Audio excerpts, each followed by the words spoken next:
Hey everyone, it's Jerry at the Fledge. Welcome to another episode of Every Damn Day. And today on the show, we've got our good friend Thomas. How you doing, Thomas? I'm excited. I'm damn good, and I'm electrified. Yeah.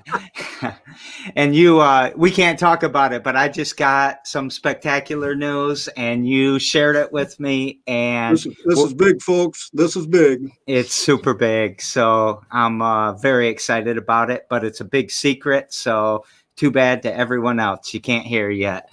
So, we know you. We know you at the Fledge, but not everybody who watches the show knows you. So would you mind spending a little bit of time telling us about you and the projects that you're working on?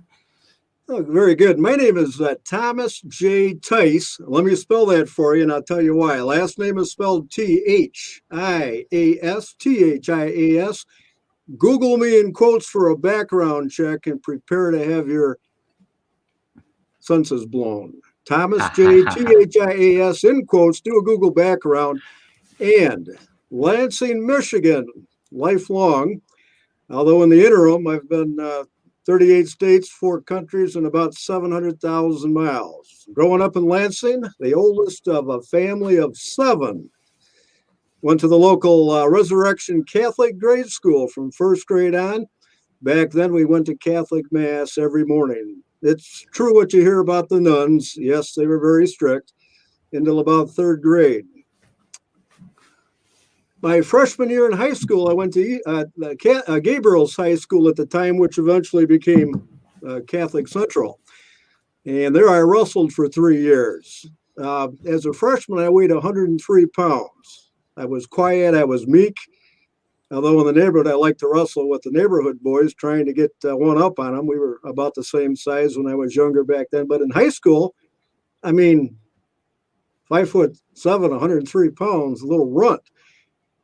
But Jerry, as you know, on the wrestling mat, you have weight categories. You can dominate as a little teeny guy. And of course, as a freshman, I might have wrestled varsity once. I came into knowledge of the sport my sophomore and junior year. Between sophomore and junior year, what was then Catholic Central, I went to a wrestling camp up in Gaylord, Michigan, under the Detroit Catholic Central coach, Rodriguez, who was a little powerhouse. Learned a lot there. Between my junior and senior year, I went to 4 wrestling camps, kind of like a summer sabbatical, traveling the country from Gramby School of Wrestling to a Takedown wrestling clinic in Erie, Pennsylvania, and on and on and on. And I also made the jump from the Catholic school to Eastern High School, Jerry's alma mater. You really could not jump schools in those days because they had eligibility rules. However, the principal of Catholic Central, Brother Athanasius, wrote a letter declaring that he was releasing all eligibility, appealed to the State of Michigan Athletic Association, and I qualified as a senior at Eastern day 1. They knew who I was. It was so a big deal. We should mention Eastern means wrestling, and we're Eastern all Quakers here. Right, the Quakers. Eastern has been a dynasty in wrestling on and off, and they knew that a powerhouse, that being me, was coming over, and it went to my head, especially when the veteran chemistry teacher had pointed me out in the class the first day, and he says, "This is Tom Thias. He's going to make Eastern High School a state champ." And with a big head like that, I absolutely had a blast at Eastern High School that senior year. We had good times.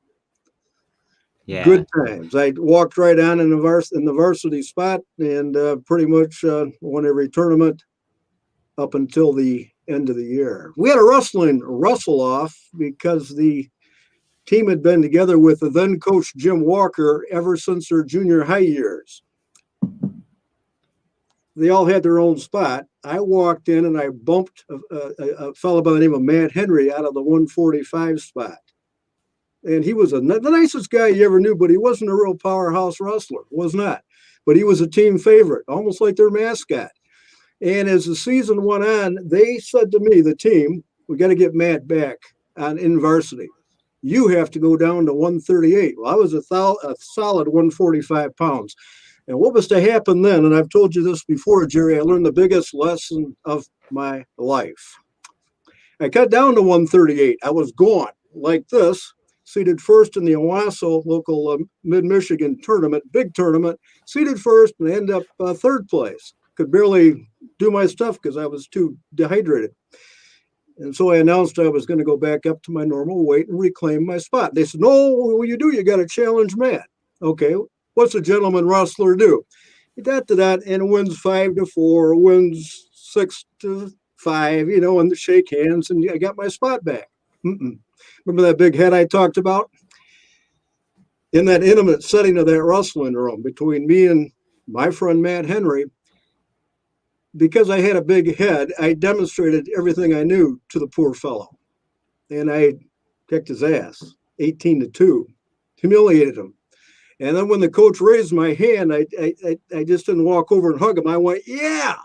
Listen, folks, this team had been together since junior high. It's their senior year, and I embarrassed my friend, their friend.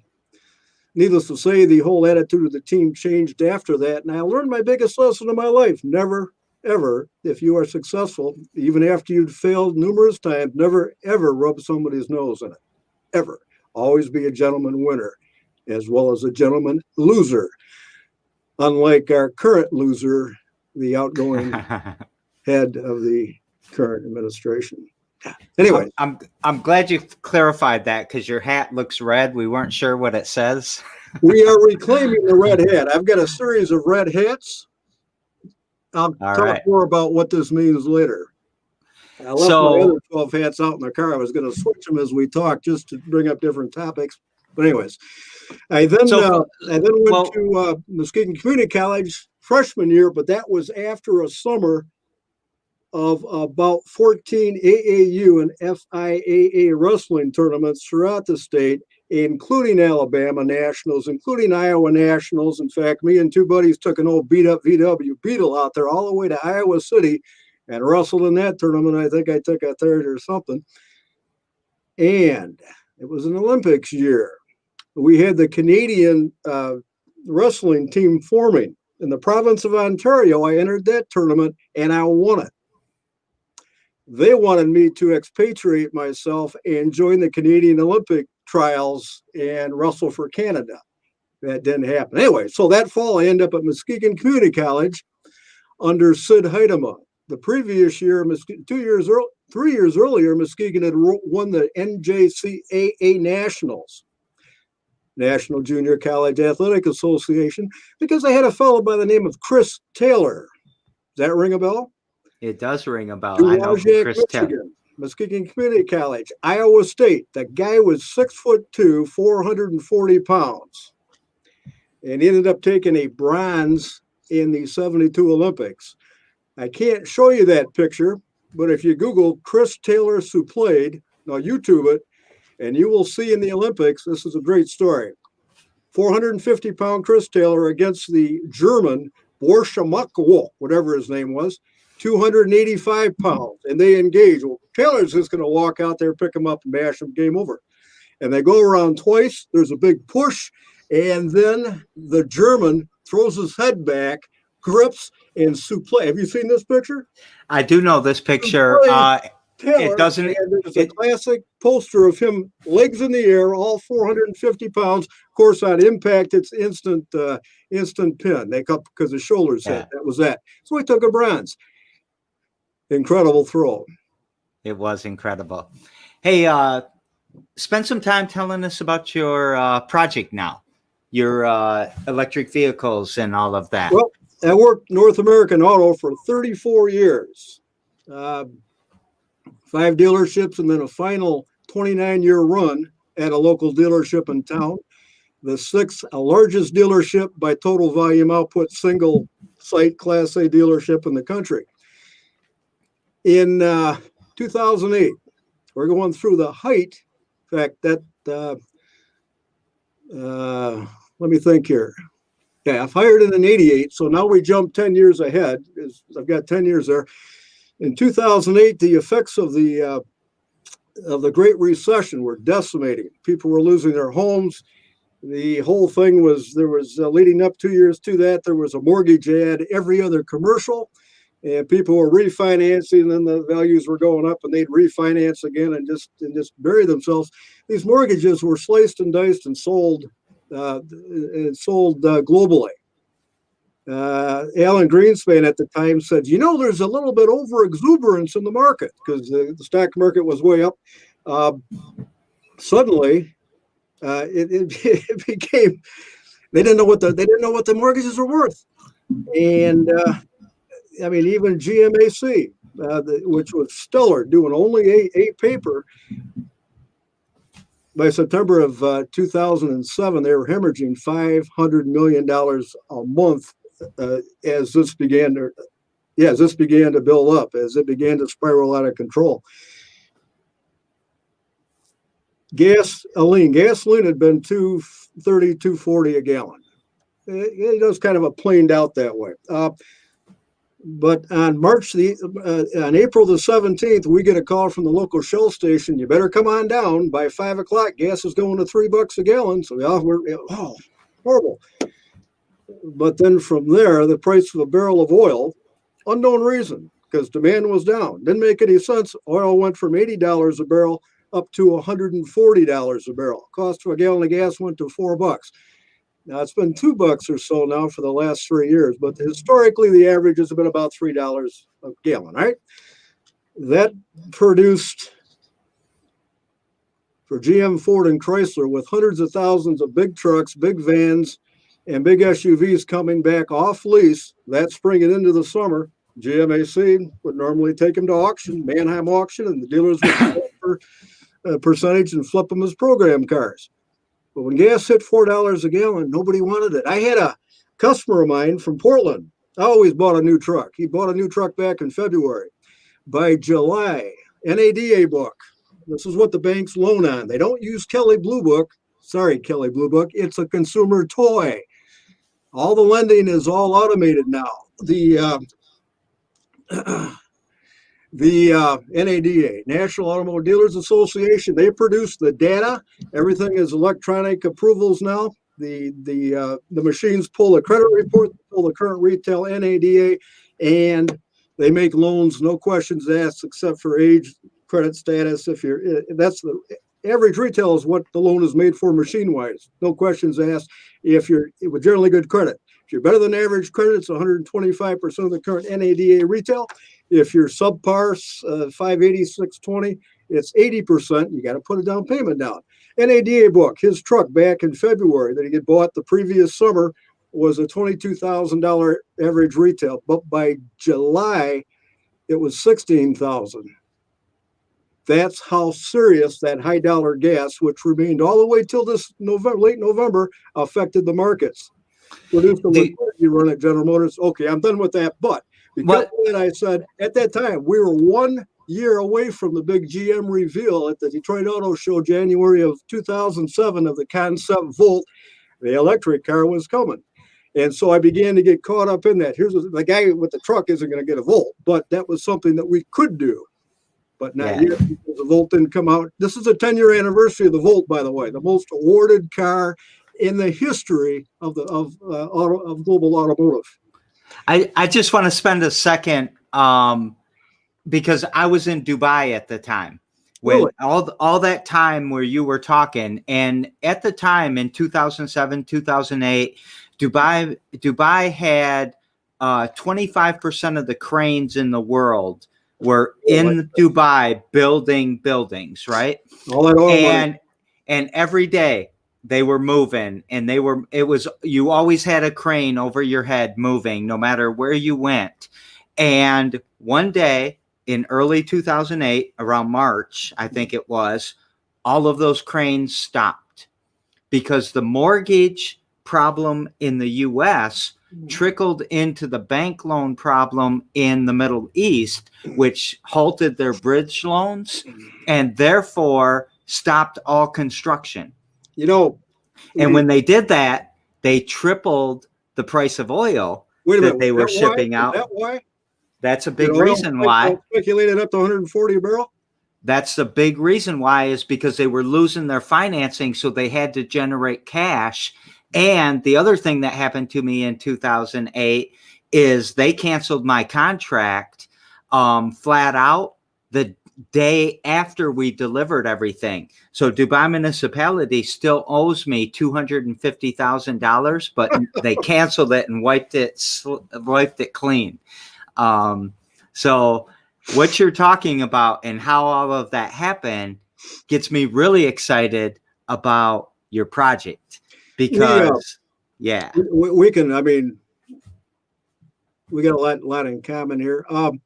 We snicker at George W. Bush, but he actually saw what was going on with Greenspan. They knew that we're looking at the abyss. We're looking at the abyss. Okay, that was the Bush team. Of course, we'll talk about Obama team here, but they actually pushed to have the Treasury open up to the world markets, because if not for that, we would have had a Great Depression. Part two of an extraordinary magnitude, because nobody knew what anything was worth. Nobody knew. It was total. You saw it over there. It was total chaos. So if that's the reason why the $140 a barrel, I had thought maybe Big Oil said, hey, we killed the EV1 that incidentally was a lead acid battery electric car, high performance. It was built right here at the Lansing Craft Center, but it was a compliance car for the then California CARB. California Air Resources Board compliance for every automaker had to have a zero emission vehicle in the offered for sale, or they would pay a carbon tax. And so GM came up with the EV1. Heck of a vehicle, but it's like an 8-track tape compared to what we have now, but we'll get to that. But anyways, about 3,000 were built. If you ever want to see one, our friends over at the REO's Museum has one on display. And he's got a nice little setup right there with a big picture of all the Lansing folks that put this thing together. 2,700 were built. And as history goes, GM they were closed-end leases. In other words, I could not buy it at the end. In fact, there was a movie that was all about that called "Who Killed the Electric Car?" The bottom line was GM had to pull it back and crush them in order to recover their tax write-offable R&D money to develop the thing, the $1 billion they spent. Plus, they didn't have to worry about 10 years of servicing on a product that that the dealers didn't want to mess with, because there was no maintenance on it. These electric cars are near maintenance free, but we'll get into that later. That's the problem with car dealers. So I want to make sure that we get to a particular subject, and the subject is, you've talked to me about buying a Chevy Volt for $3,500 right now, or I don't know what the price is right now, but would you mind just telling people about why they should do that? Because I think it's very, very important. Here's the deal, folks. In the United States right now, there's almost 1.7 million of us driving these electric fuel vehicles, these electric cars and electric vans. We'll get to that later. The complaint is on the new ones are too expensive. Well, back in 2011, well, December of 10 actually. Now we're on the 10-year anniversary. I don't have a Volt with me, but we're on the 10-year anniversary of the Chevy Volt. At the time it came out, it was $42,000. They said, well, it looks like a Cruise. Yeah, but it's got a 450-pound battery pack in it. It's got 100 million lines of computer code. It can do this, this, and this. Hell, you can almost fly across city in an airborne. It's so advanced. Motor Trend named the Chevy Volt the car of the year in 2011. Okay, this was a big deal. A great auto writer for Wall Street Journal, Dan Neal, has a classic quote, and it goes like this about GM. It says, you can stop all your rancor because a bunch of Midwestern engineers in bad haircuts and cheap wristwatches just out-engineered every other car company on the planet. It was huge. There were 3 other vehicles at the time. There was a Nissan Leaf that was... we'll get into all that, but let's go back to the pricing deal. I'm going to say this: big screen TV effect. What do I mean by that? 10 years ago, a big screen TV was $600 to $800. How much are they at Walmart now? $200. Yeah. And this is I've got called a 5-year-old Moore's big screen Law. TV.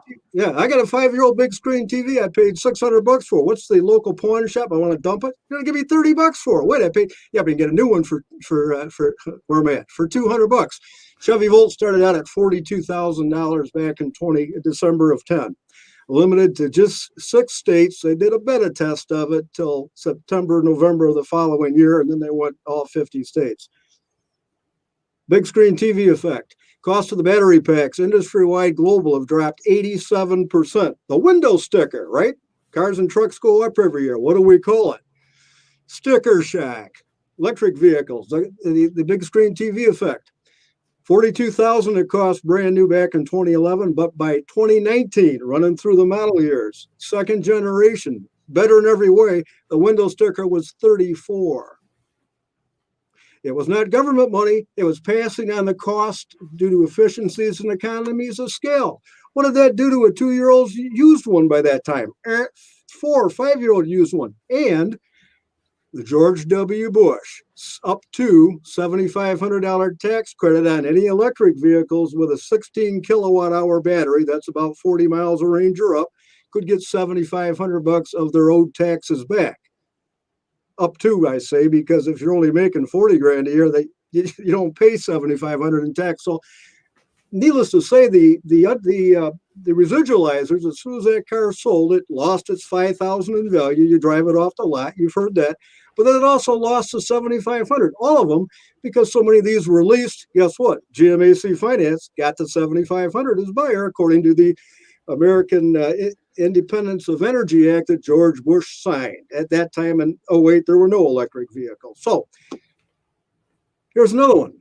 Ford Focus. Do you think we should all buy an electric vehicle? I think, well, the government says so. Wait a minute. How can the government say so when we've got the current fossil fuel gushing administration in place? They may have deleted climate change data and information on multiple government websites, but they did not, through the Energy Department, get to a website called fueleconomy.gov. Fueleconomy.gov. You go there, it opens up, and there's a hyperlink in the top left. Compare side by side. And by doing so, you can put in 4 vehicles. And the classic one is where I take a Nissan Leaf, a used one, and put that in there compared to a Toyota Camry, to a Honda Civic, and a Chevy Malibu.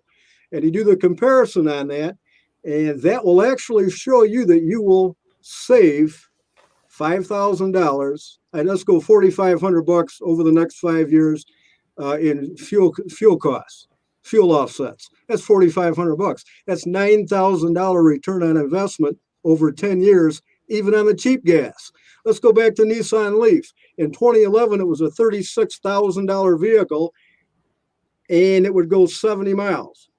Well, now we have the 2021 version, which is a $29,000 vehicle. It drops $7,000, big screen TV effect, and it goes 234 miles. So what does that do to the used Nissan Leaf? You had a $7,000 MSRP drop, big screen TV effect. You had a 75. I can get a used Nissan Leaf right now for less than $4 grand, less than $79 a month.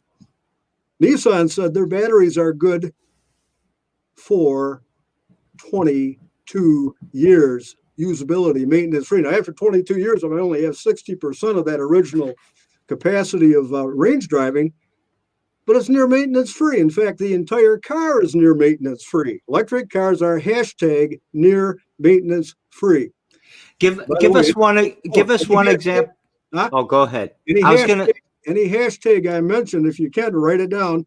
It's a heavily populated website within Twitter. You don't got to be on Twitter. Just Google that hashtag, $, then that phrase, and space Twitter, and you'll be able to view that webpage. These are heavily populated with information that, Graph, Nissan of Okemos. I wanted to go in there and buy it and check out the cost of a Nissan Leaf. Your salesperson told me that you do not sell the Leaf. There are 490,000 Nissan Leafs on the road. Folks driving those Nissan Leafs, even on the cheap gas at $2 a gallon, are earning $800 to $1,500 a year return on investment, tax free. Oh, and by the way, we know why you don't want to sell it. Every electric car that you sell takes from your cash cow service lane $8,000 to $10,000 over the life of the car. There's no starter, there's no transmission, no tune-up. Brakes don't get wear on them because when you push the brake pedal, the electric motor becomes a generator. I actually want you to expound on that for a second. Like, just take breaks for a second. I love my buddies in the auto industry. I worked 34 years North American Auto. I want you to expound why brakes. I want you to expound a little bit why brakes don't wear. People are aware that there's something called regenerative braking. They don't know what that means. It's deceleration regeneration. Here it is very simply this. An electric motor is a generator. A generator is an electric motor. When you were a kid, you had your bike and you had your bike light on there and you had the little spinner, little generator attached to the rubber tire. When you would engage that, it was a little harder to pedal. That resistance was producing the electricity to light that bulb. When I push the brake pedal on an electric car where I take my foot off, remember 100 million lines of computer code, the computers on board turn the electric motor into a generator. The flow reverses. That, even if it's a 4,000-pound Chevy Volt with me in it, the giant traction motor is now a generator that slows the car down dramatically. I can control it by modulation on the gas pedal. That's what we call one pedal driving. But there's no wear on the brakes. If it's an all-wheel drive electric car, your brake pad should be good for 200,000 miles. My Chevy Volt, it's a front-wheel drive, so I'm going to have to replace the rear brakes. But for the most part, it is the front. It is the electric motor slowing the vehicle down, and there's no action on the brake pads. Nowhere, no brake dust. No, they talk about electric car. Well, you got brake dust. No, we don't. Yeah. Regenerative braking. So it's the electric motor that operates as a generator, slows the car down, and gives you additional free driving range. So I'm going to ask at this point, what's something you do every damn day to push your needle forward, to push this mission forward? Jerry, if I were to come over here every damn day, you'd run from me. I already saw it in your face every time I would see you over the last 4 years. I'd start talking electric cars. You'd go, after about, you gave me 2 hours at first in conversation. Then it dropped to half an hour. You changed the subject. Then it dropped down to about 5 minutes. I got a phone call. Well, you convinced me a long time ago. Talk the talk. My mission is this, and I want to apologize to my religious friends, but I'm spreading the good news and salvation of saving green, earning green, making green, tax-free return on investment by driving an electric car. That silly electric car owner grin that you see looking out their electric car window at you is not because we think we're better. It's just because we're earning a ton of money. Now, I'll get into this now. My CPA and I sat back this July. I had a 3-month extension. We all did on doing our taxes. And I said, through the 3 Chevy Volts that I've had since 2012, let's figure out what my return on investment was. And I said, initially, I put the dollars I didn't buy gas with in a cookie jar. You know how you do that, and you shake it. Mm-hmm. From 2012 on. So then 2013, 2014, and 30, I poured it into a bushel basket. And then in the last couple of years, we put it into a 55-gallon drum. So I'm standing in front of him going like this. He says, what are you doing? I says, we figured $16,900 in this 55-gallon drum. I said that I have not paid for gas. It's my carbon offset. I said, do I have to pay tax on this? So the bottom line, folks, saving green, earning green, making green is tax frickin' free return on investment. If I'm a small company and I've got 5 Chevy Malibus, Honda Accords, and Toyota Camrys, and I'm doing last mile deliveries, and I've been doing this for my dad started it. I'm middle into this company, and Charlie Big D comes in from Detroit, and they're cleaning my clock. They are charging they're trying to kill me. They're charging 40% less for their fleet of 5 cars, and I'm getting strangled. I, as an electric vehicle consultant, go in and say, hey, sell that, replace it with a equal value used electric car. Remember the big screen TV effect? These are dirt cheap. what we see is that he is going to earn, as we say, carbon offsets, return on investment, $2,000 per vehicle per year, if not a lot more. He's got 5 vehicles. That's $10,000 advantage over Big D from Detroit that's trying to undercut him. That's $100,000 over a decade, tax-free, return on investment. It is your competitive advantage. And I think that Aubrey sums up what you have been saying about electric vehicles really well. She's got it. It's super sweet. I think you're convincing people. I know that you're known as the electric car guy around here because you've talked to so many people. But I think what you're doing with spreading awareness and getting people to get on board with that is super amazing. And I want to buy electric vehicles for everyone, and I want to figure out how to finance that. And that's something that I think is super cool about you, and that you've definitely had an impact on us around the Fledge. So go ahead. I stole something from Bill Clinton's campaign manager, James Carvell. Back in the 90s, on the wall of the war room, they had a big sign that James came up with, and it said very simply this, and you probably heard it. It's being repeated recently on the network news. The economy, stupid. It's the economy, stupid. And that became their rally cry. Well, I get so sick and tired of these idiots. As I bootstrap up clean energy Retort, electric fuel vehicle consulting, I'm working as a side gig for Uber Eats. Imagine this. I've done 3,800 deliveries since January of 19 Uber Eats. These are local runs. But I'm using my Chevy Volt. I put the car to work as a mule. I don't buy gas.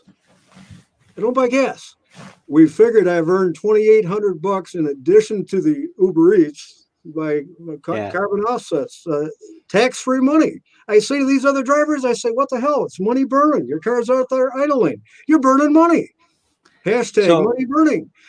Just sell it outright, get a cheap used electric of equal value or even better, and do deliveries that way. Well, I can't plug in. I live in an apartment. Listen, plugshare.com. Plugshare.com is a global electric car filling station finder. There are over 140,000 electric car filling stations in North America. In the Lansing area, there's 67 of them. They are free to use. Why? Because the restaurant wants us to eat there. The church in East Lansing wants us to worship there. It is loyalty, retention, and climate change, climate action to put in those free filling stations. So if you were doing this at your home, Jeremy Like, our good friend here, would like to know how much would it cost me to charge my car? Like what's your 80%, yeah, I got you. 80% of the folks drive less than 96. Wait, how's that go? 87% of you all drive less than 40 miles a day. Your car sits 96% of the time doing nothing, parked. There's over 1.5 billion 110 outlets in North America. Those 20 hours your car doesn't go anywhere. Heck, if I had a big battery car, I could get 80 miles a day for about $2.5, $3 on Consumers Energy and Border Water and Lights electric vehicle fuel called, it's unplug a lamp, plug in your car. Plus, and that's the level 1. That's a 110 outlet, like your cell phone. So so it's about $1 a day versus $2, $3, and $4 a day, depending upon the fuel economy rating on your current vehicle. Okay, so I figured even on the cheap gas, you're going to clear probably $100, $120 a month if you're driving a performance car. Guess what? These electric cars are instant torque. I can kick the ass of any performance car from a stoplight the first block. In fact, I've had so much fun doing this. It's called electric street racing. I'm coming down Saginaw by Catholic Central. To my left is a hot rod, smoke glass, Corvette. But as we're coming down, I'm goosing it. Oh, first, I got to say this. Rules of in-city racing. No snow, no sleet, no ice, no kids, no alcohol, no cops, and never more than 5 miles over the speed limit at peak push. So we're coming down. We get stopped at the Marshall Street light, and I'm goosing them. I can hear them going, ruh, ruh. At the Marshall Street light going into Lansing, Frandor area. I floor it, not more than 5 miles over the speed limit. And he is sitting way behind, and I can see vroom, vroom, vroom. We get to the Foster light, we stop again, and the window comes down, and I can see his girlfriend's big bouffant hair, and they're both looking at me. And then I mash it again, and all of a sudden I hear, whoa! He's going 65 miles an hour just to show me, because I got him on the two other lights, into the Frandor area with the freeway. I'm going, oh my God, I got to stop doing this. Interstate 96. And I hear that I've done this. I can't admit to that. I've heard I've gone 11 times over 100 mile an hour on the 496 westbound. That's what I hear. Sports cars, high performance cars, so super trucks, and I just take them right on up. I won't ever do that again. But I had a blast. Yeah. I hear that I had a blast if I did those 11 times on the 496. I got countless stories like that. These are a blast. And again, folks, back to the dealerships. I love them dearly. Clean disruption. Hashtag clean disruption. By 2030, right, you're not going to be able to buy a fossil fuel car. In fact, the United Kingdom has just declared so as a fact. 3 weeks ago, Governor Newsom in California said by 2035, they will not allow the sale of gasoline, diesel vehicles in the state. This is happening all over the world because there's a certain thought that, that gunk that they pump out of the ground has been sequestered there for a millennium. Yeah. Used to be up in the sky in the atmosphere, but when those animals die, who knows what, now we're taking it out and we're burning it. And we're releasing that into the air. Elon Musk. Right. Yeah.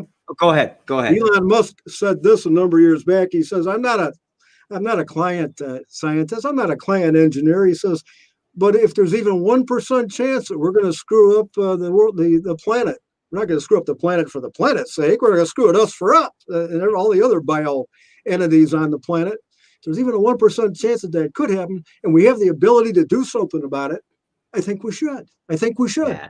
That's why he's promoting the energy transition to sustainable energy. Yeah. I just want to stop you there and point out on the bottom of the screen, Aubrey, who's a big fan, a big supporter. We're a big fan of her. Said that agreed. You had me thinking about an electric now. I've always thought it was out of my price range. So I just want to say for a minute, I think you convinced a lot of us here, and great job at that. I've got to keep moving on. We're at 40 minutes. We should be at 25 minutes or so, but you and I said we would go long, so I'm good with that. I'm going to switch to tomorrow. To our daisy chain in the shows together. Yeah. And yesterday I had Emily, who's a textile artist, on the show. And she said, she wants to ask you, is there an idea that you had that somebody else implemented and you've always thought, I thought of that. That's my idea. That's my invention. I know everybody out there has had that moment. That's a great question. I'd watched a couple of people on bikes, get almost plastered by cars. And I thought, well, what if you put a strobe light on the bike or on the motorcycle for that matter that would strobe? Because I know I can see it. I really should try and design that. And it can be powered off the you have a little battery off the wheel or whatever. Motorcycle, of course, bike light. I'll be damned if I don't see motorcycles with this. I see school buses with this, and I see bicycles with this, and people with these things on their head. So it's a very good idea I thought of, and I never was too lazy or didn't know how to do it. Yeah, absolutely. That would have been.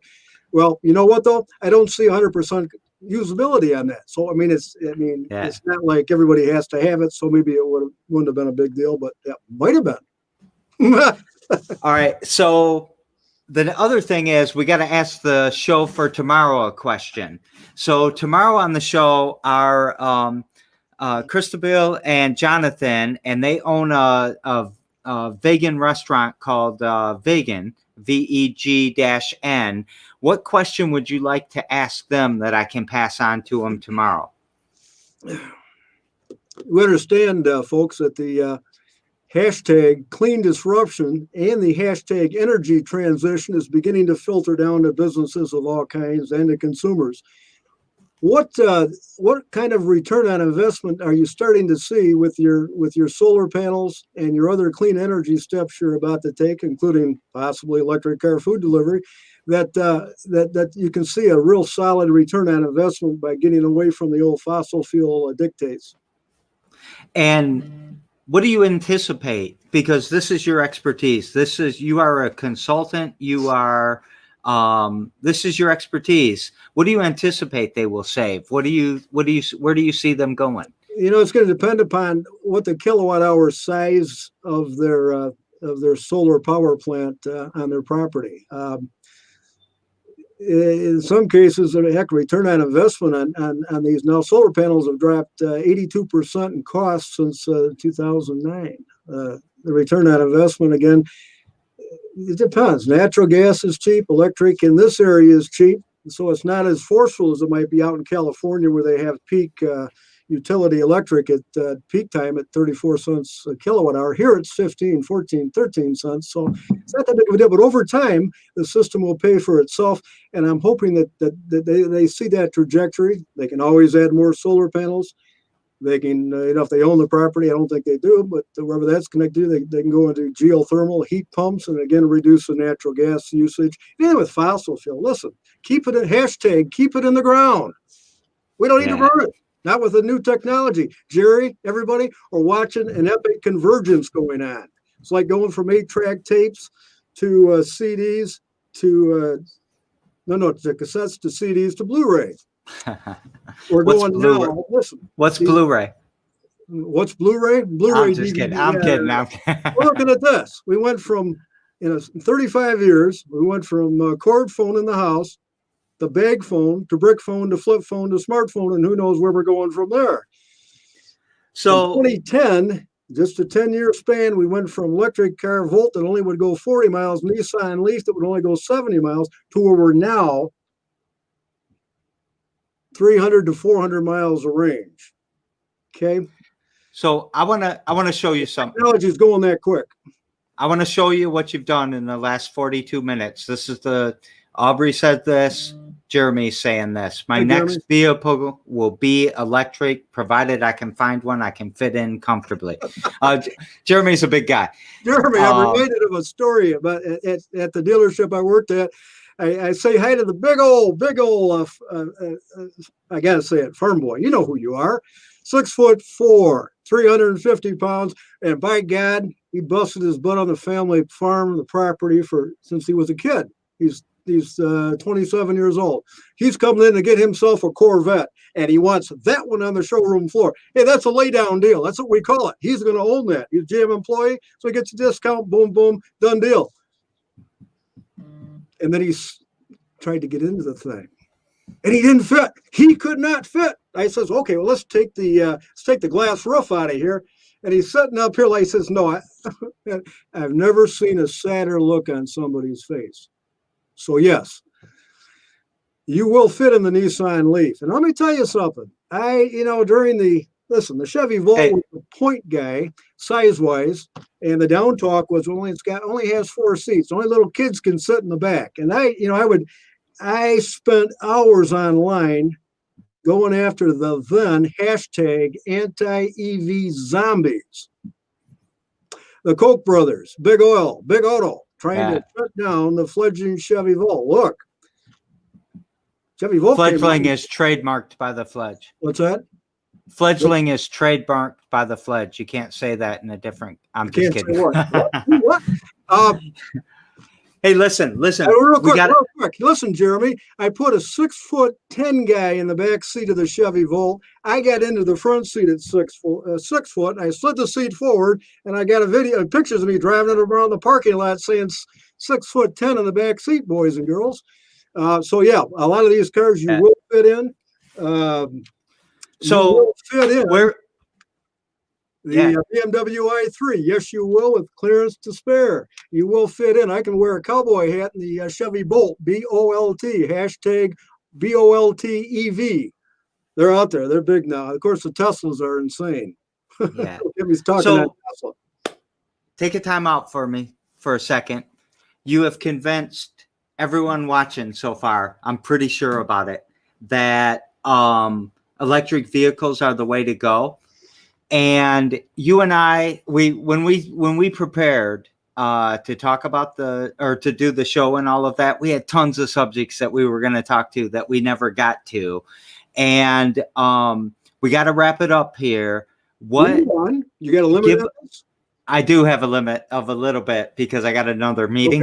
Okay. Do me what they call that, quick questions. Just hit me with questions, or with our listeners here if you have any questions.